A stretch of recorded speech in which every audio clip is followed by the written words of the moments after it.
page 26, Little Thumb.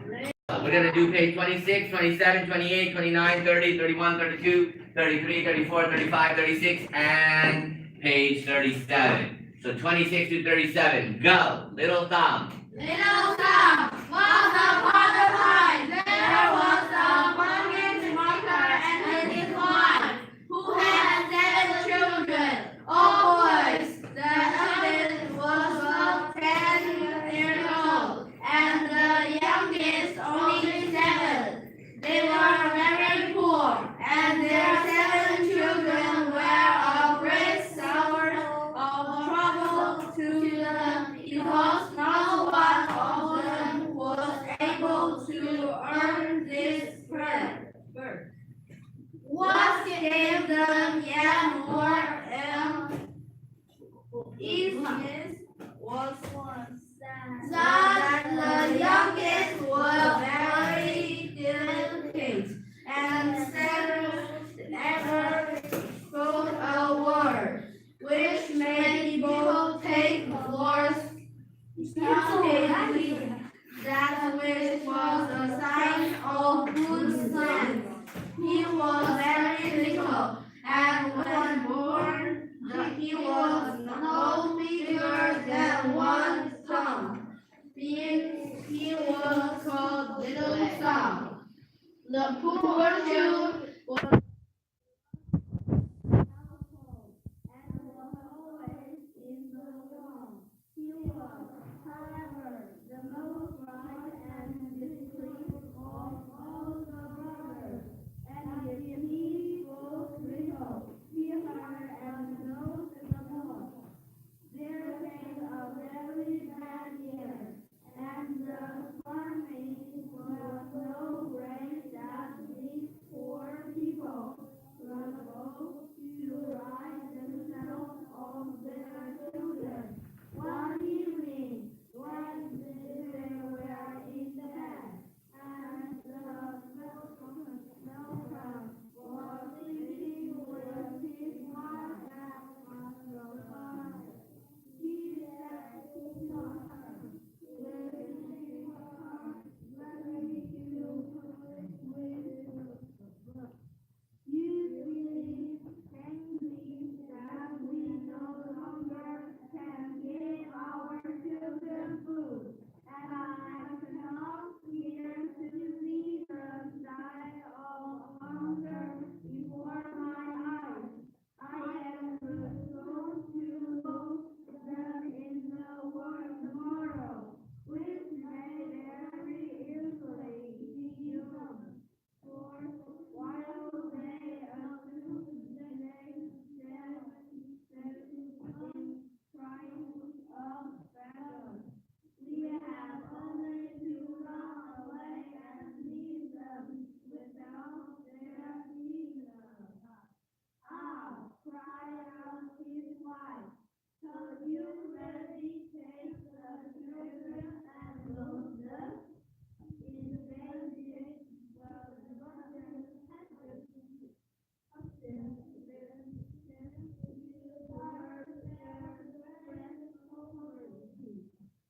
there was none comfort to him. She was poor, but he was their mother. However, having no brother was a gift it would be to her to see them die of hunger. She husband and Went weeping to bed. Little Thumb heard all they had said. For, hearing that they were talking business, he got up softly and slipped under his father's seat. So he hardly without he went to bed again, But did not sleep a wink all the rest of the night, thinking of what he had to do. He got up early in the morning and went to the brookside, where he filled his pockets full of small white pebbles, and then returned home. They all went out, but Little Thumb never told his brothers a word of what he knew.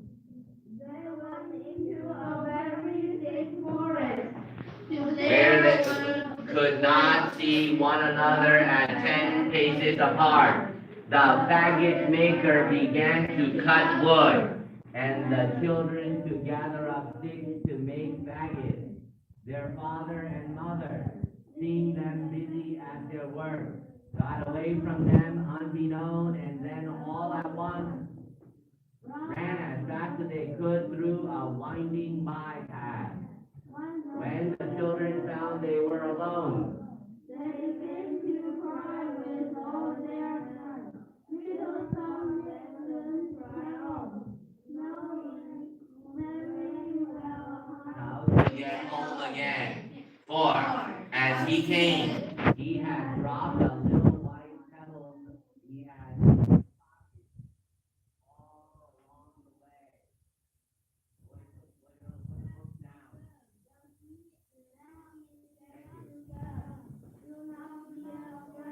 John Reed. Brothers, father and mother have sent us here.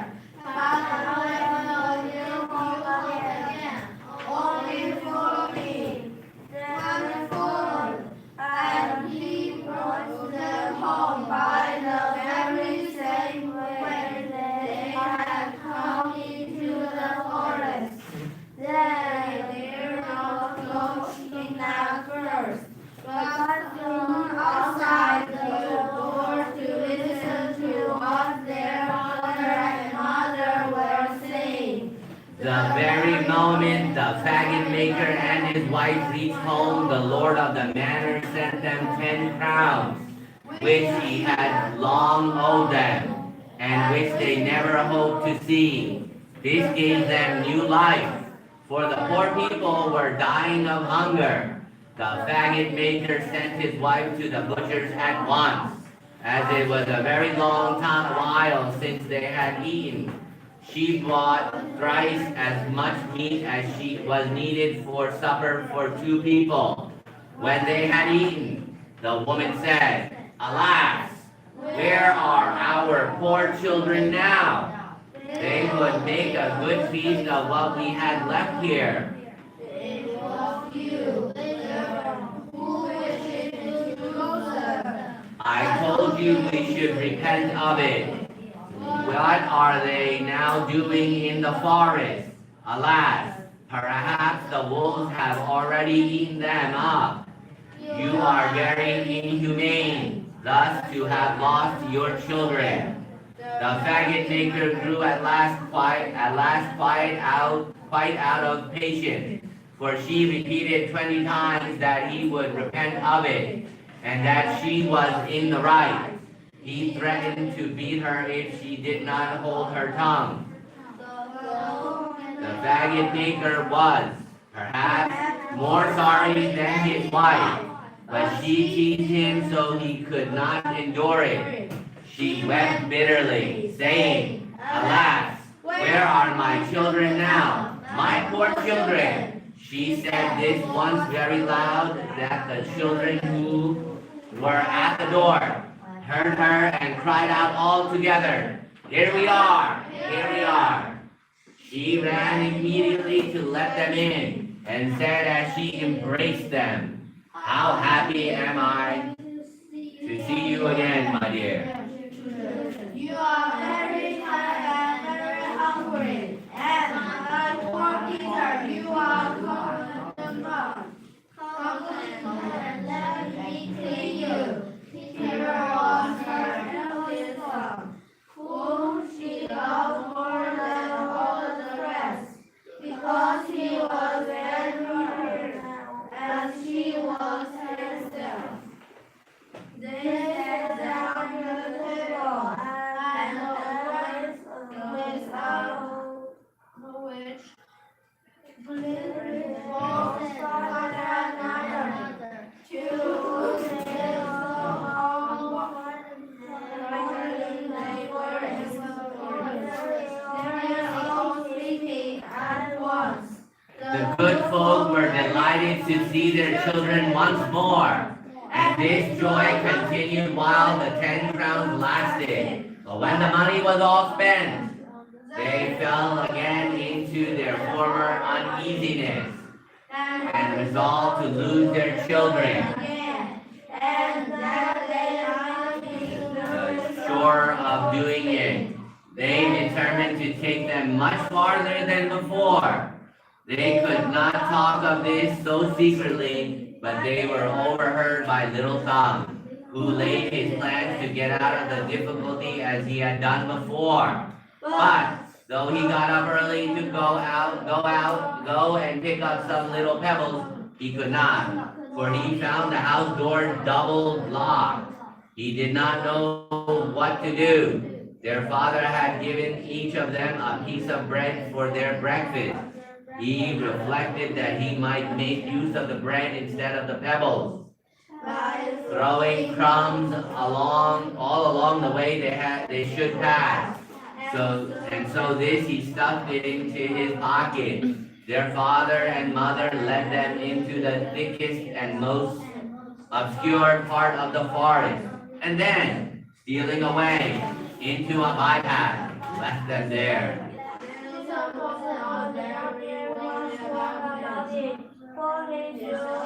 He could easily find the way again by means of his bread, which he had scattered along as he came. But he was very much surprised when he could not find a single crumb. The birds had come and eaten them all.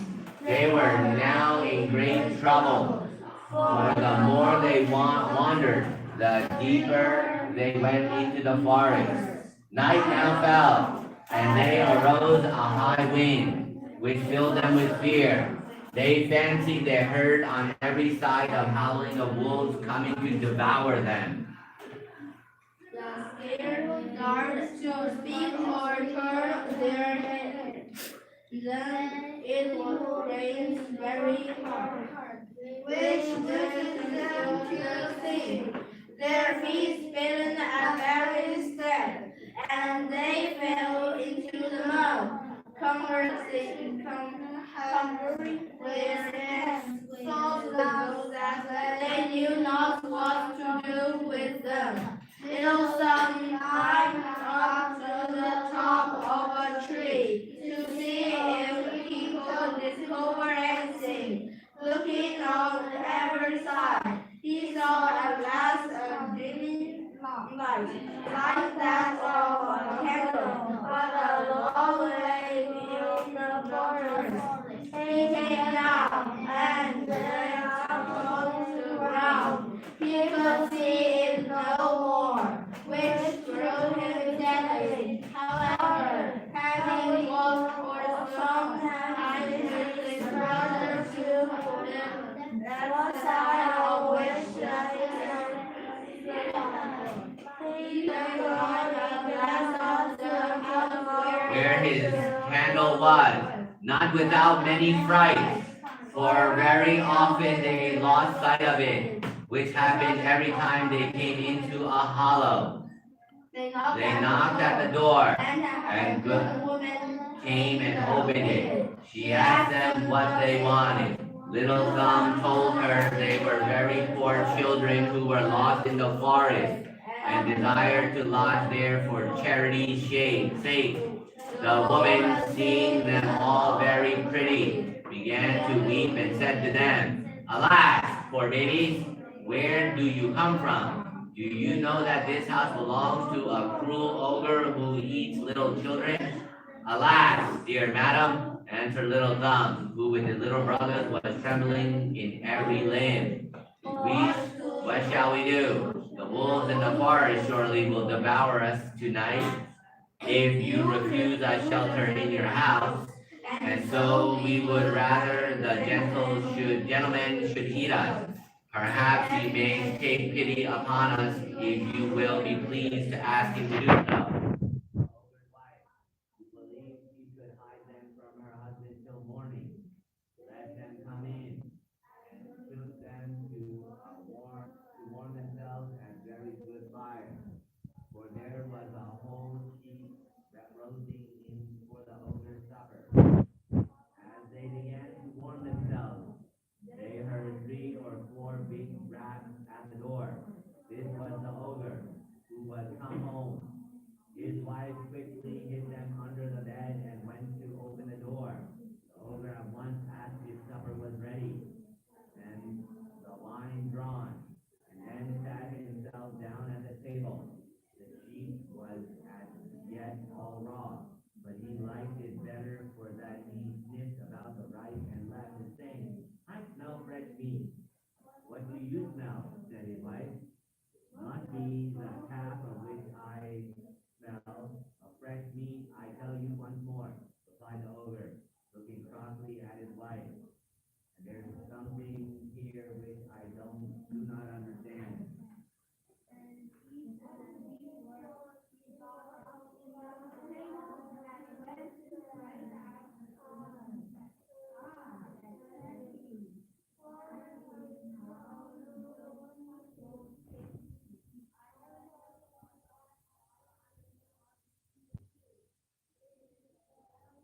Who are you? Help me understand in Wait, girls, I have the video. Now that's very, very bad. I know you did not read this story for a home